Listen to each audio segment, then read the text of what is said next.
देखिए अगला सवाल, इसका 21 का खाखंड सिद्ध करना है। 1 प्लस सेके और बटे में सेके बराबर क्या लाना है, साइन स्क्वायर है, बटे में 1 माइनस कास ले लाना है।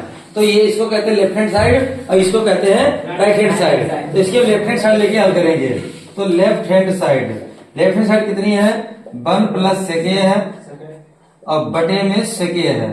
अब इसको साइन और कास के पदों में लाना है। तो ऐसा करो, सेका सूत्र कास लगा दीजिए। सेका सूत्र होता है 1 बटे कास है, फिर उसके बटे में भी यहाँ भी सेका है तो यहाँ भी लगा देते हैं 1 बटे कास है। अब इस कास की यहाँ त्रिशी गुणा करा देते हैं। तो कास इक्कन कास ए प्लस का 1 बटे में कितना कास है, फिर उसके बटे में 1 बटे कास ए पहले से है, 1 बटे कास ए हो गया और कास ए से कास ए क्या हो गया, कट गया। तो बचा केवल 1 प्लस कास ए, बचा केवल कितना 1 प्लस कास ए। अब आंसर ये लाना है। अगर ये लाना है तो इसका मतलब 1 माइनस कास ए आ रहा, तो इसका मतलब इसमें 1 माइनस कास ए से गुणा भी करो भाग भी करो तभी बनेगा। तो इसकी संयुक्त गुणा भी कहा जाता है। तो इसको क्या करेंगे हम, अपने पास से 1 माइनस कास ए से ऊपर गुणा और 1 माइनस कास ए से नीचे गुणा। तो ऊपर की गुणा तो a plus B minus B बन जाएगा। तो 1 इक्कन 1 और प्लस माइनस माइनस और कास की कास में गुणा होगी तो कास स्क्वायर थीटा हो जाएगा। लेकिन नीचे इक्कन में तो यही रहेगा, तो 1 माइनस कास ए रहेगा। ये तो उत्तर में भी आ रहा है और ये तो तुम जानते हो 1 माइनस कास स्क्वायर थीटा होता है साइन स्क्वायर थीटा।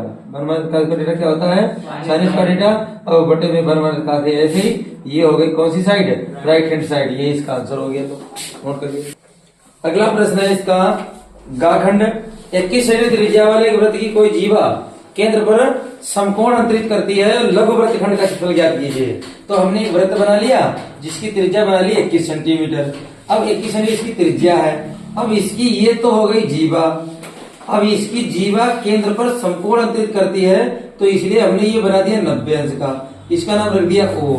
अब इस जीवा द्वारा लघु वृत्तखंड का, लघु का मतलब होता है छोटा, तो छोटा भाग ये बचा और दीर्घ होता तो ऊपर वाला जो भी बचा होता है उसको हम दीर्घ कहते हैं। हमें लघु वृत्तखंड का क्षेत्रफल चाहिए तो ये ज्ञात करना है।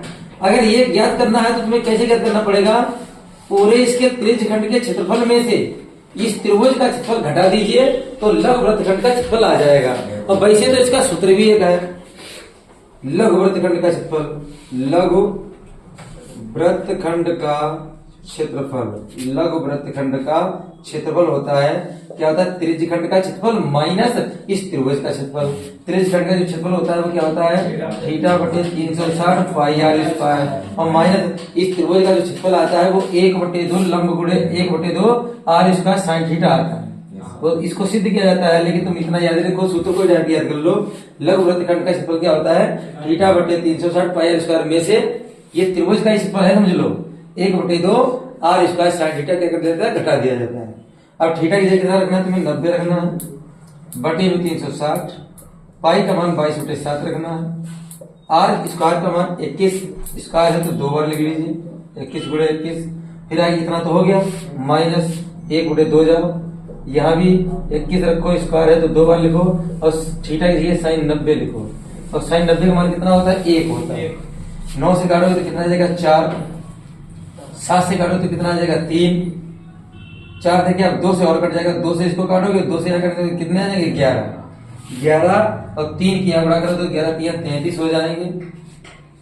गुणे में अभी रह गए 21 बचे हुए हैं, बटे में भी अभी कितने बचे हुए 2 माइनस का, इधर कितना बचेगा, इसका तो मान 1 हो गया तो 21 की गुणा ही होगी, 21 की गुणा होगी 4 से 41 और बटे में कितने 2 का लासा ले लेंगे तो कितना आ जाएगा 2।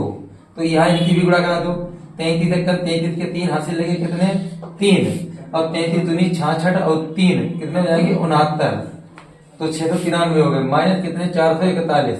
अब इसमें से घटा दो 693 441, कितने बचेंगे 2 बचेंगे, 9 से 4 कितना बचेगा 5 बचेगा, 6 से 4 कितना बचेगा 2 बचेगा, यानी 252 बचा। उसके बाद में बटे में कितना 2 भी है तो 2 से कट जाएगा 2 1 2, 2 दूनी 4, 1 बचा 2 संग 12, यही हमारा जो त्रिज्यखंड यानी लघु वृत्तखंड क्षेत्रफल आएगा 126 और क्षेत्रफल है तो सेंटीमीटर स्क्वायर या वर्ग सेंटीमीटर लिख सकते हैं। ये इसका आंसर हो जाएगा। कितना बढ़िया सवाल था। देखो अगले प्रश्न में कहा गया है एक निम्नलिखित आंकड़ों का बहुलक ज्ञात करना है। तो हमने आंकड़े उतार लिए हैं, वर्ग अंतराल ये दे रखा है, बारंबारता ये दे रखा है, और बहुलक ज्ञात करना है। बहुलक के लिए जब वर्ग अंतराल होता है तो ये सूत्र होता है L plus F1 minus F0 बटे में 2F1 minus F0 minus F2 और गुणे में क्या होता है H। अब ये मान कैसे इस टेबल में देखोगे वो हम तुम्हें बताते हैं। तो इसमें हम क्या करेंगे, इसमें कोई भी मान निकाला भी नहीं जाता है, सबसे इसकी अधिकतम बारंबारता देखते हैं। सबसे इसकी अधिकतम बारंबारता कितनी है, 10। बहुलक वर्ग अगर देखना हो तो सबसे अधिकतम बारंबारता देखी जाती है, तो वो कितनी है, 10 है। तो उसी को मानते हैं F1। सबसे अधिकतम बारंबारता को क्या मानते हैं, F1 मानते हैं। इसी के सामने वाला ये होता है बहुलक वर्ग, इसमें ये L1 होता है, ये L2 होता है। तो हमें वहां सूत्र में एक ही L चाहिए, तो ये हो जाएगा L। और उसके बाद में F1 के बाद में तो जानते हो F2 आएगा, F1 से पहले जानते हो F0 आएगा, क्योंकि 0 1 2 क्रम से गिनती भी हो जाएंगी। और इसमें कौन कौन रह गया, केवल L भी हो गया, खाली H रह गया। H का होता है जिनका इनके बीच में अंतर होगा। 30 और 35 के बीच का अंतर कितना है, 5। तो इसमें जो H का मान हो जाएगा वो कितना हो जाएगा, 5 हो जाएगा। अब सभी मान आ गए, उस मान सूत्र में रख देते हैं। L की जगह पर कितना रखेंगे हम, 30 रखेंगे, प्लस F1 की जगह पर रखेंगे 10 माइनस F0 की जगह पर रखेंगे 9 बटे में 2, F1 की जगह 10 माइनस F0 की जगह 9 माइनस F2 की जगह कितना रखेंगे, 3 और गुणे में H की जगह कितना आया, 5, तो 5 लिख दिया। फिर 30 ऐसे रहा, ऊपर 1 बचा, तो 5 की 1 में गुणा भी हो जाएगी। चलो एक बार 1 लिख देते हैं। यह 10 दूनी 20 हो गए, और माइनस के ये 9 3 कितने हो गए, 12 हो गए, गुणे में कितना हो गया, 5। तो 30 रहते ही प्लस 5 एकन 5 बटे में कितने, 20 से 12 जाएंगे, कितने बचेंगे, 8 बचेंगे। अब 8 से इसको 5 में भाग दीजिए, 8 से 5 में भाग देंगे तो पॉइंट लगा के 0 बनाएंगे, 50 हो जाएंगे। तो 8 से 48 कितने बचे, 2 बचे। तो 8 दूनी 16, कितने बचे, 4, 8 पंचे 40। तो इसमें जोड़ेंगे तो 30.625 ये इसका बहुलक हो जाएगा, ये इसका आंसर हो गया। नोट करिएगा। देखिए इस प्रश्न में, अगले प्रश्न में कहा गया है उस बिंदु के निर्देशांक ज्ञात कीजिए जो बिंदुओं 4, -3 ये हो गया। दूसरा हो गया 8, 5 को जोड़ने वाली रेखाखंड को 3:1 में अंतःविभाजन करती है। तो अंतःविभाजन में 2 बिंदु मान लिए, अब अंतःविभाजन में 3 इसको मान लिया, 1 इसको मान लिया, तो 3:1 में 2 बिंदु को विभाजित करना है। तो इस बिंदु के निशांक ही चाहिए तुम्हें, इसको तुम P मान लो और बाकी इन बिंदु को A और B मान लीजिए, ठीक है। तो ये पहला बिंदु है, इसलिए इसको x1/1 मान लेंगे। ये दूसरा बिंदु है, इसलिए इसको x2/2 मान लेंगे। इसका एक सूत्र होता है अंतःविभाजन का, बिंदु P के निर्देशांक या अंतःविभाजन के लिख सकते हो। बिंदु P के निर्देशांक बराबर हो जाएगा m1 x2 plus m2 x1 बटे में m1 प्लस m2। अगर बाध्यता होता तो इन दोनों जगह पे माइनस होता है। ये x1 के लिए हो गया, x कॉलम के लिए, कमा केवल जहां पर x2 है वहां बाई 2 कर दो, बाकी सूत्र यही m1/2 प्लस m2/1 बटे में m1 प्लस m2 ही रहेगा। तो ये इसका सूत्र होता है बिंदु निकालने का जब अनुपात दिया जाता है अंतःविभाजन में। तो जो अनुपात होता है उसी को मानते हैं m1 और इसको दूसरे को मानते हैं m2। ये सवाल बहुत ही सरल होता है। जहां देखो सबके मान तुम्हें सबके दिए गए इसी में, m1 है तो वहां पे 3 रख दीजिए, इनके बीच में गुणा लगा दीजिए। x2 है, x2 की जगह 8 रख दीजिए, प्लस m2 है, m2 की जगह 1 रख दीजिए। x1 है, x1 की जगह 4 रख दीजिए, बटे में m1 प्लस m2 यानी 3 प्लस 1, तो 3 प्लस 1 हो गया। जो सभी तुम्हारा कहते ब्रैकेट था तो ब्रैकेट लगा दिया, कॉमा लगा तो कॉमा लगाओ। फिर से m1 है तो m1 है तो कितना रखना है, 3। अब बाई 2 का मान देखना है तो बाई 2 कितना है, 5 है तो 5 रख देंगे। m2 देखना है तो 1, बाई 1 देखना है तो माइनस का 3, बटे में तुम्हें 1 प्लस 3 ही लिखना है क्योंकि m1 का मान भी m2 का मान भी वही है। तो 8 3 24 हो जाएंगे, 4 1 4 हो जाएगा, बटे में 3 में कितना हो जाएगा, 4 हो जाएगा। यहाँ 5 3 कितना हो जाएगा, 15, प्लस माइनस हो जाएगा -3 1 3, बटे में कितना हो जाएंगे, 4 हो जाएंगे। ये जुड़ेंगे कितने हो जाएंगे, 28 हो जाएंगे, 28/4 हो जाएगा। फिर यहाँ लिखेंगे 12/4 हो जाएगा, और 4 कट जाएगा तो 7, यहाँ आएगा कितना, 3, 4 7 28, और 4 3 12, तो इसका आंसर हो जाएगा 7,3। इसका आंसर हो जाएगा 7,3, इसका आंसर हो जाएगा। नोट करो। अब 2 नंबर का तुम्हारा लास्ट क्वेश्चन रह गया है, 4 प्रश्न है। 21 का 4 प्रश्न में कहा गया था बाई के बेमान ज्ञात कीजिए जो बिंदु है कितने 5, -3, 5, -3 हो गया। उसके बाद में दूसरा बिंदु दिया गया 13, 22 दिया गया है। अब इसी में यही बाई का मान ज्ञात करना, लेकिन तुम्हें दूरी दे रखी होगी। फिर दूरी दी गई है 10 मात्रक। 2 बिंदुओं के बीच की दूरी कितनी दी गई है 10 मात्रक, यानी डी का मान दिया गया तुम्हें 10 मात्रक।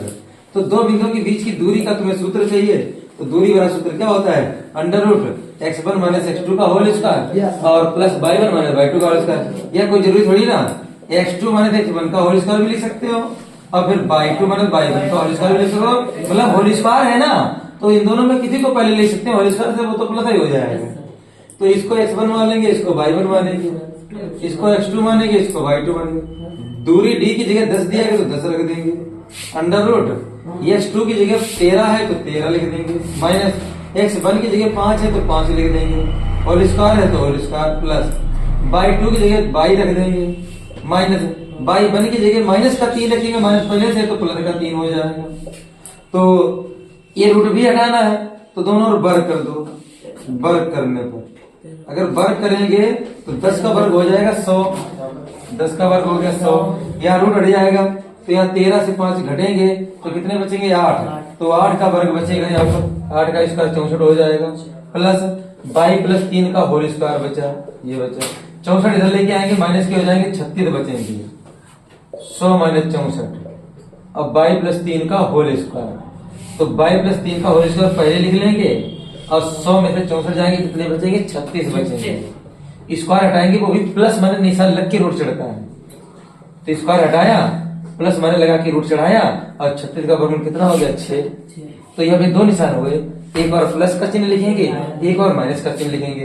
पहले प्लस का चिन्ह लेने पर, तो प्लस का चिन्ह लेने पर लिख लेंगे तो y + 3 ऐसे ही बराबर में पहले प्लस का चिन्ह 6 लिखिए, बाद में अगले बार में माइनस की 6 लिखेंगे। 3 उधर जाएंगे तो कहा जाएंगे माइनस के, तो 6 - 3 तो y का मान कितना बचा 3। अगर दूसरी बार लिखेंगे माइनस का चिन्ह लिखने पर, तो माइनस का चिन्ह अगर लिया जाएगा तो प्लस का चिन्ह छोड़ दिया जाएगा, बताइए तो y + 3 माइनस का 6, तो y + 3 बराबर में माइनस का 6। 3 उधर जाएंगे वो भी माइनस के हो जाएंगे, तो ये जुड़ जाएंगे तो माइनस के कितने हो जाएंगे 9, तो y के उत्तर 2 सही होंगे, एक कितना 3, ये कितना -9। अब ये तुम्हारे क्वेश्चन 2-2 नंबर के सभी क्वेश्चन हो गए। उसके बाद 4-4 नंबर के क्वेश्चन है वो अगले वीडियो में रहेंगे। ठीक है, आज के लिए इतना पर्याप्त।